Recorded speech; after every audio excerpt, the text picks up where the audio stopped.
Alright, Tim, so here's a video of your 385. Kind of going to go over how to tune it. So first off, we'll just go over regular starting procedures.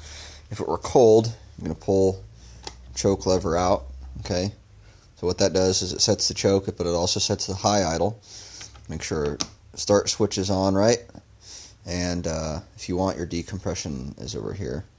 But pull it a few times, right? Pretty high compression. So you give it a good yank. Make sure you're holding onto the handlebar pretty well. You'll hear it pop off, right? Sound like it wants to run, but it'll just fall on its face and die. At that point, if the choke doesn't push itself in, right, you can push it in just like that, right? So pull it out, fire it off. You'll hear it pop.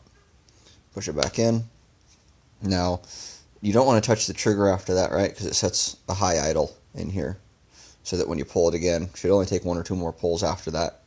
It'll fire right off, and it'll fire, probably about 2,500 RPMs, and then as soon as you hit the trigger again, right, it'll cut off.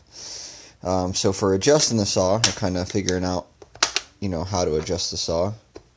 We're going to remove these 3 clips here. Pull this top cover off. Got your air filter element here. Spin that off, right? So what you're looking at is we have, sorry about that. We have this right here, this large one. This is our idle adjustment, okay? You can adjust it through the side of the saw there. You need a little long screwdriver. All right, so if you screw it in to the right, okay, screw it into the right, idle is going to get higher. Screw it to the left, idle is going to get lower. Right? So this should be pretty much the first adjustment you're going to want to mess with.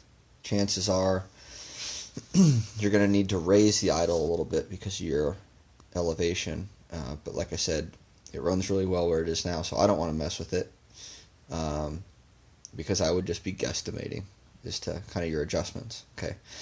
So, like I said, screw that into the right so the idle's high enough that when it does pop off, it gives it enough fuel, right, to run properly.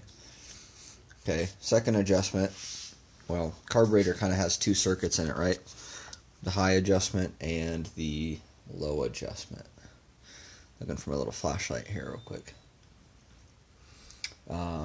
So the high and the low, right? The high and the low are adjusted through this little hole right here, okay? And you can see, let's see if we can get to focus there. Alright, well we can't, so we'll just go right here. So, through this screwdriver hole, okay, right here, see this black, it's a black little plastic plug, right, that the screwdriver tip fits into. This is going to be your high side, okay? So, to richen it up, I'm going to go to the right. To lean it out, you're going to go to the left. Oh, let me see. I'm sorry about that. So if you want to lean it out, right, less fuel on the high side, you're going to go to the right. If you want to give it more fuel, you're going to back that screw out and go to the left. Okay. On the low side here, right, same thing. There's a little screw hole right in there. Okay. If the low side is not getting enough fuel, you want to open it up, right? Or if it's getting too much fuel, you want to close it. Alright, so those are 2 pretty prime adjustments, okay? Common adjusting for idle is, you want your low side set up so the saw is idling and the chain is not moving, okay? So that'll be this right here, the large one for the idle, or the idle adjustment, and then you can control the fuel that goes to it, right, with on the low side. And you should have good throttle response. It shouldn't be it shouldn't bog down. If it bogs down and you see some smoke, okay, that probably means you're rich and you need to lean it out, which means turn it to the right. If it just falls on its face but you don't see any smoke or whatnot, chances are you're too lean, right? Your engine's not getting the fuel it needs. Because they kind of work on 2 different circuits, right? It uses the low side saws are meant to do basically two things, right? Idle and run wide open.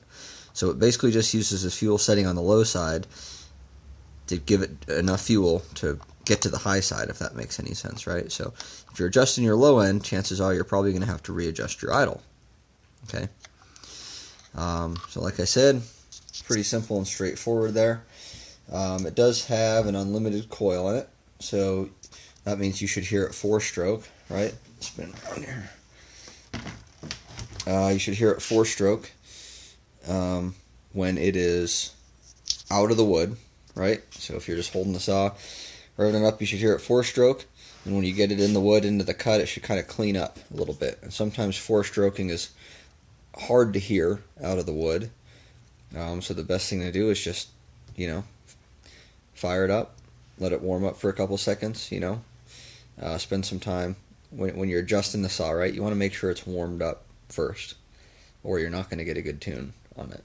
So if you need any other assistance or anything, let me know. I don't have a chunk of wood here to really put it in, to do this saw justice. But like I said, those are kind of the basics, and if you have any questions, let me know. But make sure you do get your fuel. You have good oil, but make sure you get your gasoline from a good source.